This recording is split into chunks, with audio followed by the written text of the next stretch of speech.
মুসলিম কেরাম, আজকে 19 এপ্রিল 2024 ইংরেজি জুমাবার। আজকের জুমায় আমাদের নির্ধারিত আলোচ্য বিষয় হচ্ছে বিজ্ঞান ও কোরআন। অত্যন্ত গুরুত্বপূর্ণ বিষয়।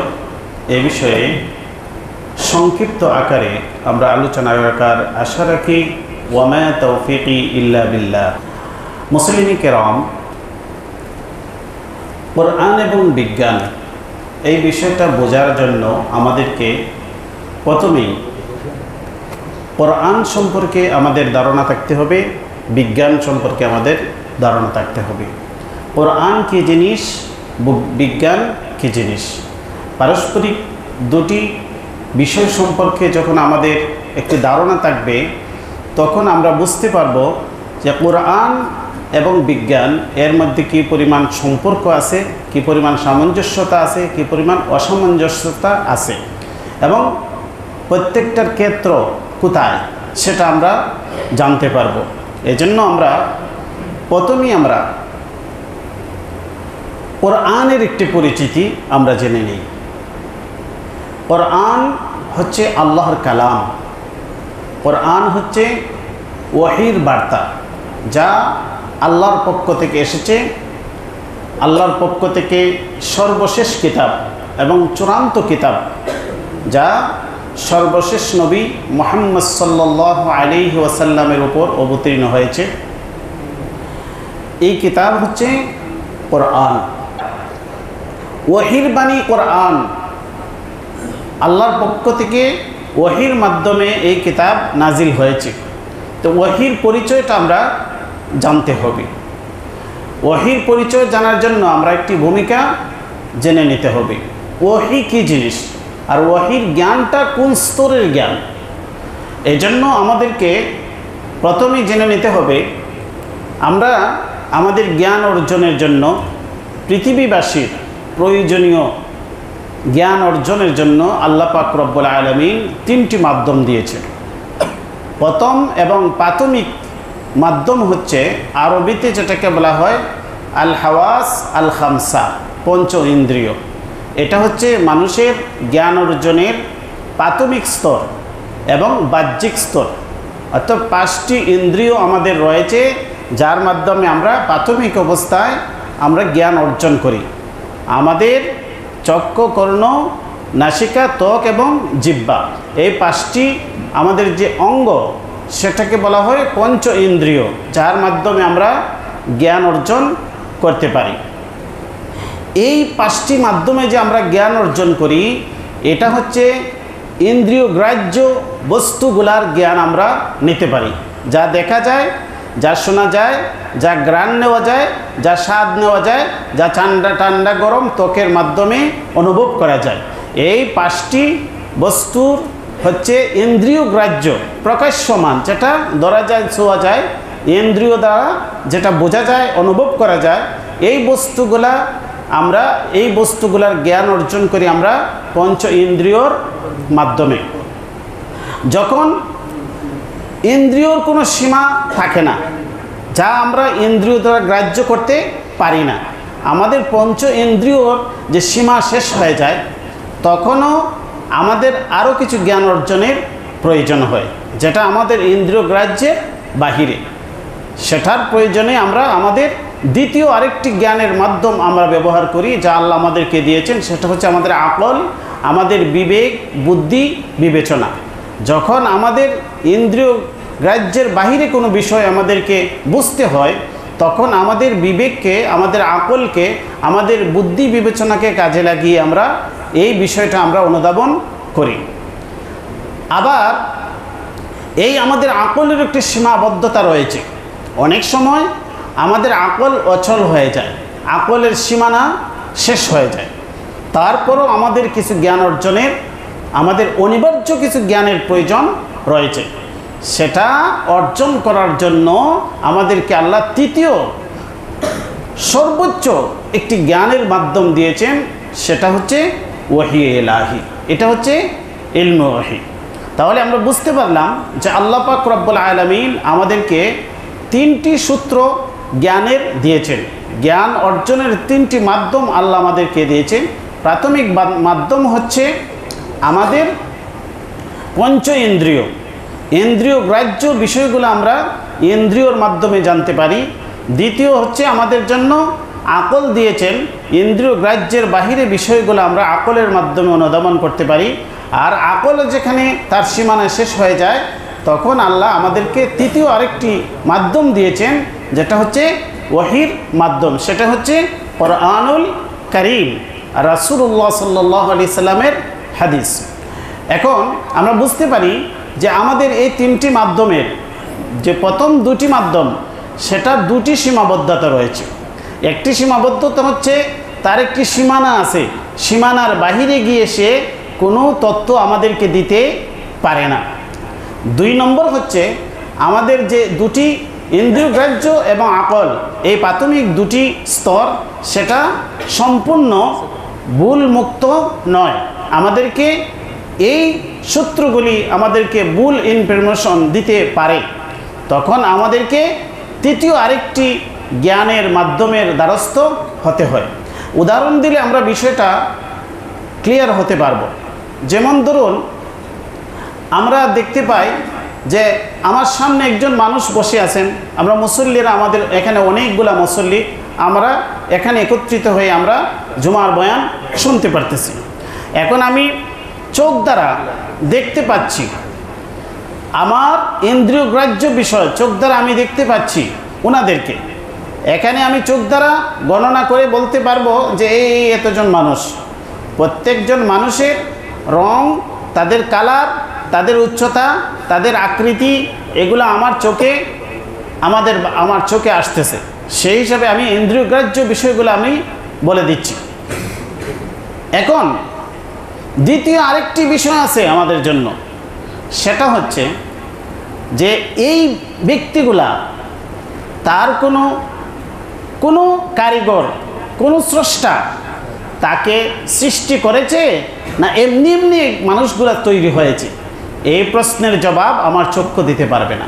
চক্ষু শুধু যা দেখছে সেটার একটি তথ্য দিতে পারবে যে এখানে এতগুলা মানুষ আছেন, এখানে মানুষগুলা বসা আছেন অথবা দাঁড়ানো আছেন, এটা বলতে পারবে।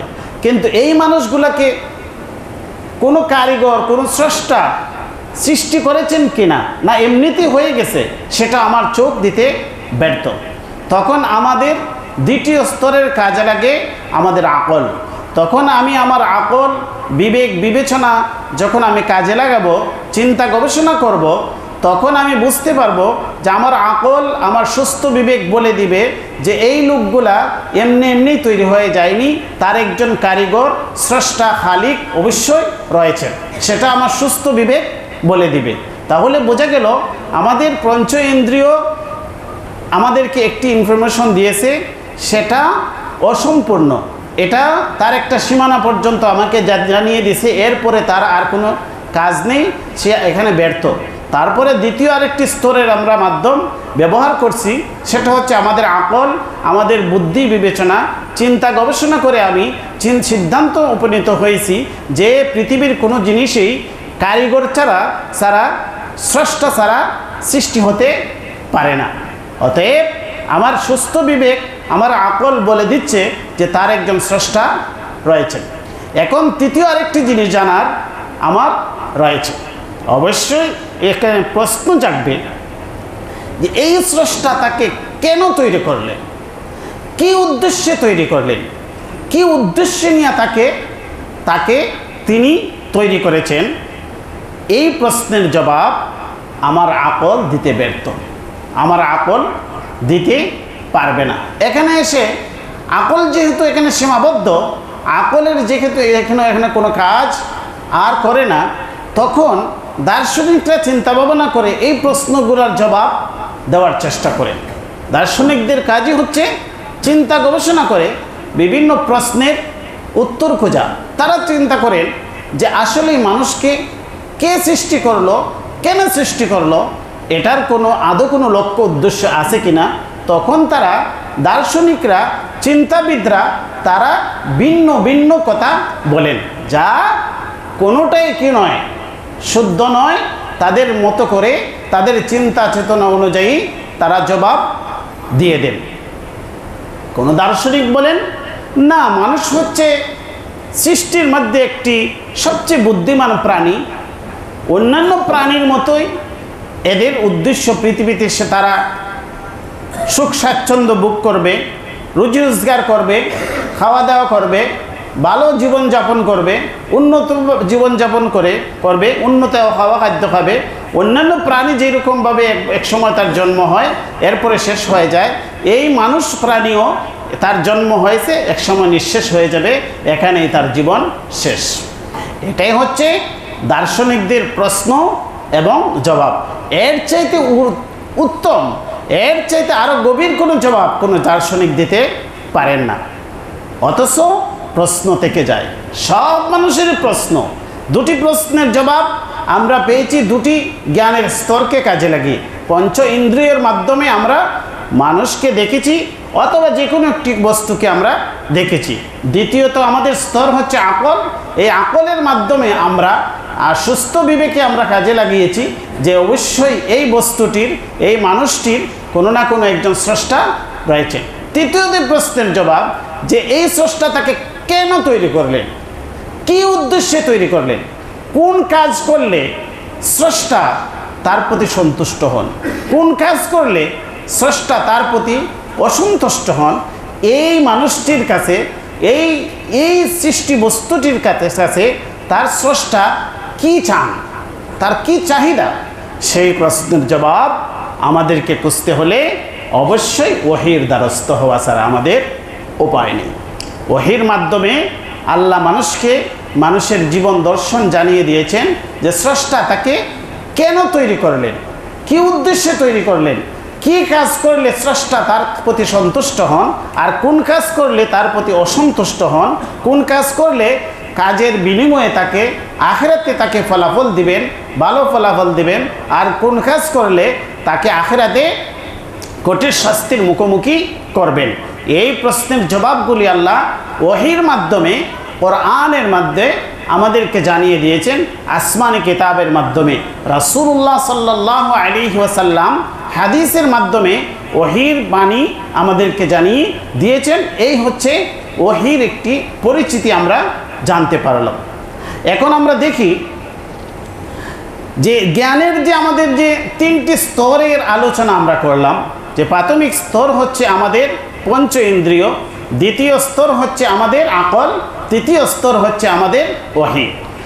পৃথিবীর মানুষ যারা কোরআনকে মানেন না, কোরআনকে বিশ্বাস করেন না, অর্থাৎ ওহী ইলাহিতে বিশ্বাস করেন না, তারা জ্ঞানের প্রথম দুটি স্তরের মাঝে সীমাবদ্ধ থাকেন। অর্থাৎ তাদের পঞ্চ ইন্দ্রিয়ের মাঝে মাধ্যমে যা অর্জন হয় এটা নিয়ে চিন্তা ভাবনা করেন তাদের আকলের মাধ্যমে। এই যে প্রথম দুটি স্তর, এটাই হচ্ছে বিজ্ঞান। বিজ্ঞানের সীমাবদ্ধতা এখানে। তারা বিজ্ঞানের কাজ হচ্ছে বিদ্যমান বস্তু যা ধরা যায়, ছোঁয়া যায়, দেখা যায়, অনুভব করা যায়, স্বাদ নেওয়া যায়, পরীক্ষা নিরীক্ষা করা যায়, পর্যবেক্ষণ করা যায়, এগুলো সবই পঞ্চ ইন্দ্রিয়র কাজ। এরপরে এটার মধ্যে একটি গবেষণা করবেন তারা, চিন্তা গবেষণা করে এর মাধ্যমে একটি জ্ঞান অর্জন করবেন। এই যে চিন্তা গবেষণার মাধ্যমে তাদের লব্ধ জ্ঞান ভাণ্ডার, এটাই হচ্ছে বিজ্ঞান, এটাই হচ্ছে বিজ্ঞানের ভাণ্ডার। এই যে তারা প্রথম দুটি স্তরকে, পঞ্চ ইন্দ্রিয়কে কাজে লাগাইলেন, এরপরে তারা আকল দ্বারা চিন্তা গবেষণা করে ফলাফল বের করলেন। এই ফলাফলের মাঝে ভুল থাকতে পারে এবং এই চিন্তা গবেষণার একটি সীমাবদ্ধতা রয়েছে, এর সীমার বাহিরে তারা চিন্তা করতে পারেন না। দুটি উদাহরণ দিই। যেমন আমরা যখন হাইওয়ে রোডে চলি তখন দূর থেকে সামনের গাড়িগুলি দেখা যায় পানির মধ্যে চলতেছে। আমাদের চক্ষু আমাদেরকে সিগন্যাল দেয় যে এটা হচ্ছে পানি, কিন্তু আমরা যখন আমাদের জ্ঞানকে, আকলকে কাজে লাগাই তখন আমরা বলি না, এটা পানি না, এটা কি মরীচিকা। অর্থাৎ আমার চক্ষু আমাকে ভুল ইনফরমেশন দিচ্ছে, আমার চক্ষু আমাকে বলছে পানি, কিন্তু আমার আকল বলছে এটা পানি নয়।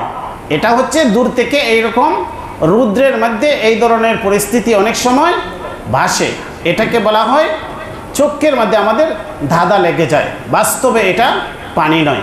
আল্লাহ পবিত্র কোরআনের মধ্যে উদাহরণ দিয়েছেন, والذين كفروا أعمالهم كسراب بقيعة يحسبه الظمآن ماء حتى إذا جاءه لم يجده شيئا। আল্লাহ বলেন, যারা কুফরি করেছে, যারা আল্লাহকে অস্বীকার করেছে, যারা মহাসত্যকে অস্বীকার করেছে, তারা পৃথিবীতে যত কাজই করুক, এগুলো হচ্ছে মরিচিকার মতো। কাসারাবিন বিকিআতি ইয়াহসাবুহু যামাআনু মা, এইগুলা হচ্ছে একটি ময়দানের মধ্যে যারা পিপাসিত ব্যক্তি, এরা এটাকে পানি মনে করে। হাত্তা ইদা জাআহু লাম ইয়াজিদহু শাইআ, যখন এটার কাছে যায় তখন কিছুই পায় না, খুঁজে পায় না। তাহলে এই মরিচিকাকে অনেক সময় আমাদের চক্ষু কি বলে? পানি বলে, আমাদেরকে ভুল তথ্য যায়, কিন্তু এই তথ্যটা সংশোধন করে দেয় আমাদের আকল। তাহলে বোঝা গেল আমাদের পঞ্চেন্দ্রিয় ভুল করে, তখন আমাদেরকে সংশোধন করার জন্য আরেকজন মুরব্বী আছেন, তিনি হচ্ছেন আমাদের আকল, বুদ্ধি, বিবেচনা, সেটা আমাদেরকে সংশোধন করে দেয়। কিন্তু আকল যখন ভুল করে অথবা আকলের যখন সীমাবদ্ধতা থাকে, তখন কে সংশোধন করে দেয়? আকল যখন ভুল করে অথবা আকলের যখন সীমাবদ্ধতা থাকে, তখন কে আমাদেরকে সংশোধন করে দেবে? যেমন আকল দ্বারা চিন্তা করে, কিছু মানুষ চিন্তা করে বলে স্রষ্টা একজন আছেন, এটা সে আকল দ্বারাই বুঝে নেয়। আর কিছু মানুষ চিন্তা করে বলে স্রষ্টা বলতে কিছু নাই। তাহলে দেখেন আকলেরই ফলাফল দুইটা আসলো। কিছু মানুষ বলতেছেন যে আমার বিবেকেই বলে যে স্রষ্টা ছাড়া কোনো জিনিস সৃষ্টি হয় না, আবার কিছু মানুষ বলে আমার বিবেকেই বলে যে স্রষ্টা বলতে কিছু নেই, এমনিতেই প্রাকৃতিকভাবে সব কিছু হয়ে গেছে। তাহলে দুই ধরনের দার্শনিক, দুই ধরনের চিন্তাবিদ, দুই ধরনের বুদ্ধিজীবী পাওয়া গেল। এক পক্ষ বুদ্ধিকে কাজে লাগিয়ে বলছে যে স্রষ্টা অবশ্যই আছেন, স্রষ্টা ছাড়া কিছু হতে পারে না, আর আরেক পক্ষ চিন্তা গবেষণা করে বুদ্ধিকে কাজে লাগিয়ে বলছেন স্রষ্টা বলতে কিছু নাই। তাহলে দেখেন আকলে এখানে ভুল করেছে। এই যে ভুল করেছে, কার চিন্তাটা সঠিক, কার চিন্তাটা বেঠিক, এখানে সংশোধন করার জন্য আরেকজন মুরব্বির প্রয়োজন রয়েছে, সেটাই হচ্ছে ওহী। ওহী আপনাকে বলে দিবে হ্যাঁ অবশ্যই স্রষ্টা আছে। আকলের সীমাবদ্ধতা সম্পর্কে আমরা বুঝি। আকল বলে যারা পঞ্চ ইন্দ্রিয়কে কাজে লাগিয়ে তারা তত্ত্ব নিয়ে আকল দ্বারা গবেষণা করেন। এখন আল্লাহ বলেছেন আল্লাযীনা ইউমিনুনা বিল গায়ব, আলিফ লাম মিম, যালিকাল কিতাবু লা রাইবা ফীহি হুদাল লিল মুত্তাকিন আল্লাযীনা ইউমিনুনা বিল গায়ব। আল্লাহ বলেছেন যে এই কিতাব এমন এক কিতাব যার মধ্যে কোনো ধরনের কোনো সন্দেহ নাই, ভুল ভ্রান্তি নাই। আর এই কিতাব হচ্ছে লা রাইবা ফীহি হুদাল লিল মুত্তাকিন, মুত্তাকিনদের জন্য এই কিতাব হেদায়েতের কিতাব, হেদায়েতের বস্তু। তাহলে আল্লাহ মুত্তাকিদের পরিচয় দিয়েছেন, মুত্তাকিদের পরিচয় দিয়েছেন যে মুত্তাকিদের এই কিতাব আসছে মুত্তাকিদের জন্য। যে মুত্তাকি কারা? আস-সাইরিন ইলা তাকওয়া, যারা তাকওয়ার পথে চলতে চায়, তাকওয়াকে গ্রহণ করতে চায়, তাদের জন্য আল্লাহ হেদায়েত দিয়েছেন। অন্য আয়াতের মাঝে আল্লাহ বলেছেন হুদাল্লিন নাস, সমগ্র মানব জাতির জন্য এই কিতাব হচ্ছে হেদায়েত। তাহলে এখানে আল্লাহ আগে বলেছেন সামগ্রিকভাবে, ব্যাপকভাবে সমস্ত মানুষের জন্য এই কিতাব হেদায়েত। আর এই আয়াতের মাঝে আল্লাহ বলেছেন হুদাল্লিল মুত্তাকিন, এটাকে একটি সীমাবদ্ধ করে ফেলেছেন, মুত্তাকিনদের জন্য এটা হেদায়েত। তাফসীরের কিতাবের মাঝে লেখা হয়েছে আস-সাইরিনা ইলা তাকওয়া, তাকওয়ার পথে চলতে যারা আগ্রহী, তাকওয়ার পথে যারা চলতে চায়, তাদের জন্য এটা হেদায়েত। যেমন ধরুন সূর্য পৃথিবীর সমস্ত মানুষের জন্য ওঠে, কিন্তু কোনো মানুষ যদি সে ইচ্ছা করে সূর্যকে এড়িয়ে যেতে চায়, যে কোনো একটি গোপন কক্ষে সে লুকিয়ে থাকতে যায়, সূর্যের আলো আমি নেব না, তাহলে কিন্তু এই সূর্য থেকে সে উপকৃত হবে না। অতএব কোরআন তো সমগ্র মানব জাতির জন্য, সবার জন্য এসেছে। আল্লাহ বলেছেন হুদাল্লিন নাস। কিন্তু যদি কোনো মানুষ কোরআন থেকে মুখ ফিরিয়ে রাখে, তাহলে সে কোরআন থেকে উপকৃত হবে না, অর্থাৎ তার আগ্রহ হয় নাই, তার ইচ্ছা হয় নাই। আল্লাহ বলেন হুদাল্লিল মুত্তাকিন, যারা তাকওয়ার পথে চলতে চায়, তাকওয়ার পথে চলার জন্য আগ্রহী হয়, তারা এই কিতাব থেকে হেদায়েত পেয়ে যাবে। আল্লাহ বলেন হুদাল্লিল মুত্তাকিন। তাহলে মুত্তাকিনদের পরিচয় দিতে আল্লাহ বলেন আল্লাযীনা ইউমিনুনা বিল গায়ব, যারা গায়বের প্রতি বিশ্বাস স্থাপন করবে। গায়বের প্রতি বিশ্বাস স্থাপন করা কি? যেটা আমরা পঞ্চ ইন্দ্রিয়র মাধ্যমে, এই যে আমাদের জ্ঞানের প্রাথমিক যে স্তরগুলো বলেছিলাম, সেখানে আমাদের অর্জন করা সম্ভব নয়। কারণ গায়ব হচ্ছে অদেখা বিষয়ের প্রতি আমরা বিশ্বাস স্থাপন করব।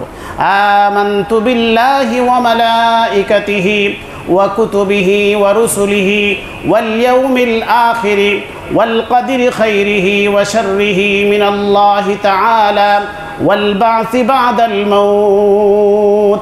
আল্লাহ এখানে যে আমাদের এই যে বিষয়গুলোর প্রতি আমাদের বিশ্বাস স্থাপন করতে হবে, আল্লাহর প্রতি বিশ্বাস স্থাপন করতে হবে, ফেরেশতাদের প্রতি বিশ্বাস স্থাপন করতে হবে, আসমানি কিতাব সমূহের প্রতি বিশ্বাস স্থাপন করতে হবে, আখিরাতের প্রতি, কিয়ামত দিবসের প্রতি বিশ্বাস স্থাপন করতে হবে, তাকদীরের ভালো মন্দ আল্লাহর পক্ষ থেকে এটা বিশ্বাস স্থাপন করতে হবে, মৃত্যু পরবর্তী জীবন, পুনরুত্থান সম্পর্কে বিশ্বাস স্থাপন করতে হবে।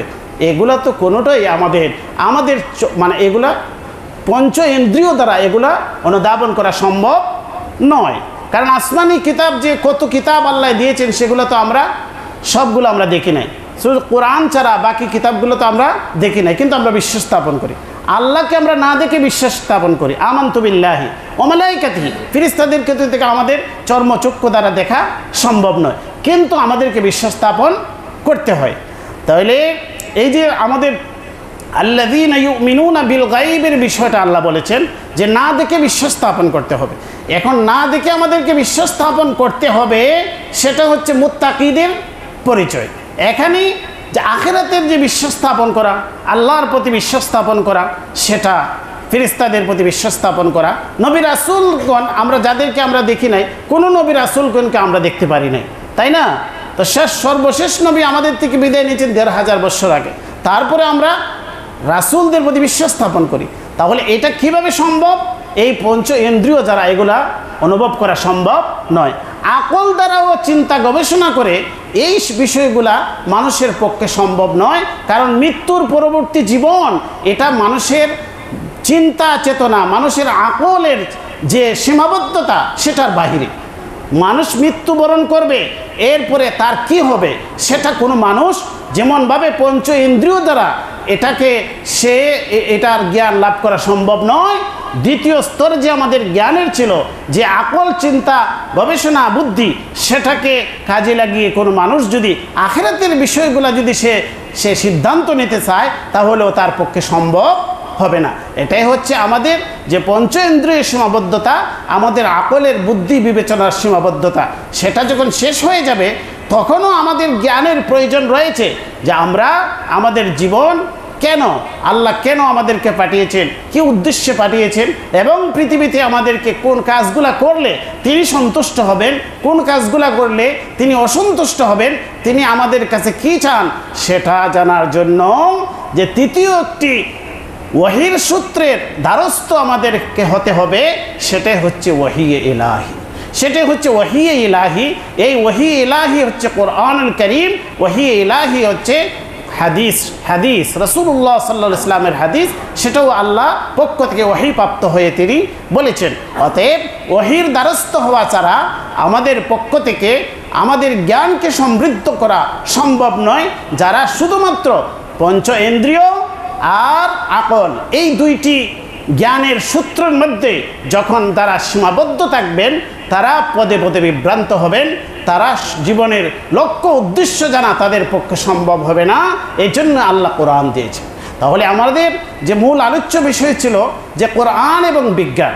তো আমরা কোরআনের পরিচয় জানলাম, পাশাপাশি বিজ্ঞানের যে আমাদের যে সীমাবদ্ধতা, সেটাও আমরা জেনে গেলাম যে বিজ্ঞান আমাদেরকে অবশ্যই পৃথিবীর জন্য কল্যাণকর কাজ করে, চিন্তা গবেষণা করে আমাদের জন্য মানে কঠিন জিনিসটা আমাদের জন্য সহজ করে দেয়। সেটা হচ্ছে তারা তাদের দুটি বস্তুকে জ্ঞানের দুটি সূত্রকে তারা কাজে লাগান। একটা হচ্ছে তাদের পঞ্চ ইন্দ্রিয়, কারণ বিজ্ঞানের বিষয়বস্তু হচ্ছে যে যে জিনিস আমরা পর্যবেক্ষণযোগ্য বিষয়, দেখা যায়, শোনা যায়, পর্যবেক্ষণ করা যায়, এই বিষয়গুলা পরীক্ষা নিরীক্ষা করা যায়, বিদ্যমান বস্তু সেটার উপর চিন্তা গবেষণা করে যে লব্ধ জ্ঞান ভাণ্ডার তৈরি হয় আকলকে কাজে লাগিয়ে, চিন্তা গবেষণাকে কাজে লাগিয়ে, সেটা হচ্ছে আমাদের বিজ্ঞানের ভাণ্ডার। কারণ এই যে আমাদের যে বিজ্ঞান, এই বিজ্ঞান দুটি সীমাবদ্ধ স্থানের মধ্যে, পঞ্চ ইন্দ্রিয় এবং আকল, এই দুইটা স্থানের মধ্যে সীমাবদ্ধ থাকে। এখন যদি কোনো মানুষ চায় যে এই বিজ্ঞান দিয়ে আমি পৃথিবীর সমস্ত প্রশ্নের জবাব পেয়ে যাব, আমার জীবনের সমস্ত লক্ষ্য উদ্দেশ্য আমি পেয়ে যাব, তাহলে তার দ্বারা সম্ভব হবে না। তৃতীয় আরেকটি স্তরের দ্বারস্থ হতে হবে, সেটা হচ্ছে ওয়াহি ইলাহি। এই ওয়াহি ইলাহির বার্তা জানানোর জন্যই আল্লাহ যুগে যুগে নবী রাসূলদেরকে পাঠিয়েছেন। যুগে যুগে আল্লাহ আসমানি কিতাব পাঠিয়েছেন, মানুষকে তার জীবনের লক্ষ্য উদ্দেশ্য জানিয়ে দিয়েছেন। এজন্য আল্লাহ বলেছেন রুসুলাম মুবাশশিরিনা ওয়া মুনযিরিনা লিআল্লা ইয়াকুনা লিন-নাসি আলাল্লাহি হুজ্জাতুন বা'দার রুসুল। আল্লাহ রাসূলদেরকে পাঠিয়েছেন, সতর্ককারীদেরকে পাঠিয়েছেন, যাতে করে লিআল্লা ইয়াকুনা লিন-নাসি আলাল্লাহি হুজ্জাতুন বা'দার রুসুল, যেন নবী রাসূলগণ আসার পরে সেটা যেন মানুষের জন্য, এটা মানুষের বিরুদ্ধে যেন হুজ্জত হয়। যারা কিয়ামতের দিন আল্লাহর সামনে এরকম যুক্তি দেখানোর চেষ্টা করবে যে আল্লাহ আমরা তো জানি নাই, আমাদের জীবনের লক্ষ্য উদ্দেশ্য সম্পর্কে আমরা অবগত ছিলাম না, আল্লাহ নবী রাসূলদেরকে হুজ্জত হিসেবে পেশ করবেন যে নবী রাসূল হচ্ছেন হুজ্জত, তারা পৃথিবীর দলিল, তারা পৃথিবীতে এসেছেন, পৃথিবীবাসীকে তাদের জীবনের লক্ষ্য উদ্দেশ্যে জানিয়ে দিয়েছেন। অতএব এগুলোই হবে মানুষ যখন আল্লাহর সামনে যখন অপারগতা পেশ করার চেষ্টা করবে, তখন মানুষদের বিরুদ্ধে হুজ্জত হিসাবে নবী রাসূলদের শিক্ষা, নবী রাসূলদের রিসালাত, আল্লাহর পক্ষ থেকে কিতাব, সেটা মানুষের বিরুদ্ধে হুজ্জত হিসাবে, দলিল হিসাবে উপস্থাপিত হবে। তখন আর মানুষ কোনো জবাব দিতে পারবে না। এই জন্য জ্ঞান বিজ্ঞানের আমরা যতই গবেষণা করি না কেন, সেটা অবশ্যই প্রয়োজন রয়েছে আমাদের জীবনের জন্য, জীবনের কল্যাণের জন্য, পৃথিবীবাসীর কল্যাণের জন্য। জ্ঞান বিজ্ঞানের যে আমাদেরকে উৎসাহিত আল্লাহ করেছেন, কোরআনের মধ্যে আল্লাহ বলেছেন ইন্না ফি খালকিস সামাওয়াতি ওয়াল আরদ ওয়া ইখতিলাফিল লাইলি ওয়ান নাহার লাআয়াতিল লিউলিল আলবাব। আল্লাহ আমাদেরকে এখানে উৎসাহিত করেছেন যেন মানুষ সৃষ্টি বস্তু নিয়ে, আসমান এবং জমিনের সৃষ্টি, ইন্না ফি খালকিস সামাওয়াতি ওয়াল আরদ, আসমান সমূহ এবং জমিনের সৃষ্টির মধ্যে লাআয়াতিল লিউলিল আলবাব, যারা জ্ঞানী তাদের জন্য বহু নিদর্শনাবলী রয়েছে। আল্লাযীনা ইয়াযকুরুনাল্লাহা কিয়ামান ওয়া কুউদান ওয়া আলা জুনুবিহিম ওয়া ইয়াতাফাক্কারুনা ফি খালকিস সামাওয়াতি ওয়াল আরদ।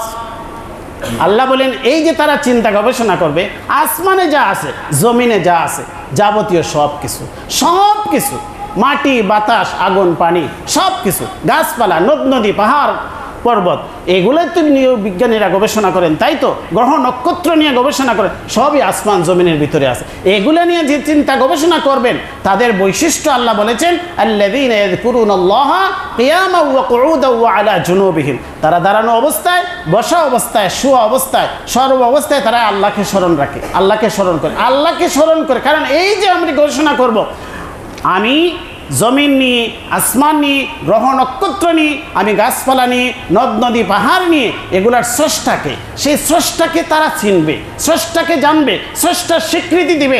এটাই হচ্ছে জিকির, তারা আল্লাহকে স্মরণ করবে। ইয়াযকুরুনাল্লাহা কিয়ামান ওয়া কুউদান ওয়া আলা জুনুবিহিম। এরপরে আল্লাহ বলেন ওয়া ইয়াতাফাক্কারুনা ফি খালকিস সামাওয়াতি ওয়াল আরদ, আসমান জমিনের সৃষ্টি নিয়ে তারা চিন্তা গবেষণা করবে, এটাই বিজ্ঞানের গবেষণা। এরপরে তারা কি বলবে?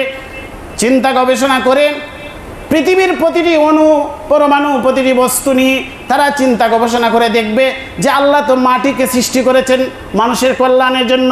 বিজ্ঞানীরা মাটিকে কাজে লাগাইবে, বাতাসকে কাজে লাগাইবে, অক্সিজেনকে কাজে লাগাইবে, আগুনকে ভালো কাজে ব্যবহার করবে। এইভাবে প্রতিটা বস্তুকে কাজে লাগিয়ে তারা বলবে রব্বানা মা খালাকতা হাযা বাতিলা, ইয়া আল্লাহ অনর্থক আপনি কোনো কিছুই সৃষ্টি করেন না, সৃষ্টি জগতে সব কিছু আপনি মানুষের কল্যাণের জন্য সৃষ্টি করেন, এটা তো সব মানুষ বুঝবে না। যারা চিন্তা গবেষণা করে বুঝবে যে পৃথিবীর প্রতিটা বস্তু আল্লাহ মানুষের কল্যাণের জন্য সৃষ্টি করেছেন, তারা বলবে রব্বানা মা খালাকতা হাযা বাতিলা, আল্লাহ আপনি কোনো কিছুই আপনি অনর্থক সৃষ্টি করেন নাই। ফাকিনা আযাবান নার, আল্লাহ আমাদেরকে জাহান্নামের আগুন থেকে রক্ষা করুন। চিন্তা গবেষণা করা, এগুলাকে পৃথিবীর যে আল্লাহ যে আমাদেরকে যে বস্তু দিয়েছেন, যে নিয়ামত দিয়েছেন, এগুলাকে আরও উন্নততরভাবে ভালোভাবে এগুলাকে ব্যবহার উপযোগী করা, সেটা হচ্ছে বিজ্ঞানীদের কাজ। এই জন্য বিজ্ঞানীদের অবদান আমরা অবশ্যই স্বীকার করব, কিন্তু বিজ্ঞানীদের অবদান স্বীকার করতে গিয়ে আমরা স্রষ্টার প্রতি অকৃতজ্ঞ হয়ে যাব না। কারণ বিজ্ঞানীরা যে বস্তু নিয়ে চিন্তা গবেষণা করেন, এই বস্তুগুলির স্রষ্টা হচ্ছেন আল্লাহ। বিজ্ঞানীরা যে জ্ঞান নিয়ে, যে মেধা নিয়ে, যে যোগ্যতা নিয়ে, যে ব্রেন নিয়ে তারা চিন্তা গবেষণা করেন, এই ব্রেন কে দান করেছেন? স্রষ্টা দান করেছেন। আর বিজ্ঞানের যত শাখা প্রশাখা রয়েছে, আমরা যা কিছু করি না কেন, কোরআনের যে আয়াতগুলি পর্যালোচনা করে দেখা যায়, এগুলা আগেকার যুগের নবী রাসূলগণ মানুষকে এগুলা শিক্ষা দিতেন। নবী রাসূলগণ এসেছেন পৃথিবীবাসীকে প্রথম এসে তাদেরকে কৃষিকাজ শিক্ষা দিয়েছেন। এমন কৃষি হচ্ছে একটা বিজ্ঞানের গুরুত্বপূর্ণ অংশ। নবী রাসূলগণ এসেছেন মানুষদেরকে বিভিন্ন কারুকার্য করা, ঘরবাড়ি তৈরি করা, কাঠের বস্তু তৈরি করা, এগুলো শিক্ষা দিয়েছে। নবী রাসূলগণ এসেছেন মানুষদেরকে রাস্তাঘাট তৈরি করা, মানুষকে শিক্ষা দিয়েছেন। এই জন্য নূহ আলাইহিস সালামের আগ পর্যন্ত নবী রাসূলগণ যা এসেছেন, সেটা তো পৃথিবীর প্রাথমিক অবস্থা। পৃথিবীতে মানুষ প্রথম এসেছে, এসে যে পৃথিবীতে কীভাবে চলাফেরা করবে, কিভাবে বসবাস করবে, এই জন্য নবী রাসূলগণ, আগের নবী রাসূলগণ হযরত আদম আলাইহিস সালাম থেকে নিয়ে নূহ আলাইহিস সালামের আগ পর্যন্ত নবী রাসূলগণ মানুষকে দুনিয়াবী বিষয়গুলো শিক্ষা দিতেন, এগুলোই শিক্ষা দিতেন। এই জন্য এরপরে নূহ আলাইহিস সালামের পর থেকে যখন পৃথিবীতে শিরকের প্রাদুর্ভাব ভেজে গেল, তখন নবী রাসূলগণ তাওহীদের শিক্ষার প্রতি বেশি জোর দিয়েছেন।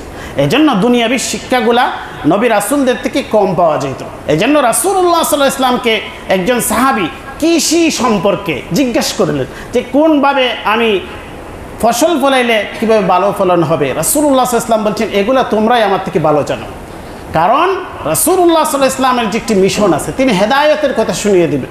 দুনিয়াবী বিষয় চিন্তা গবেষণা করে ভালো ফলন কিভাবে হবে, কিভাবে উন্নত করা যায়, এগুলার জন্য আসমানি কিতাবের আর ওহীর প্রয়োজন নাই।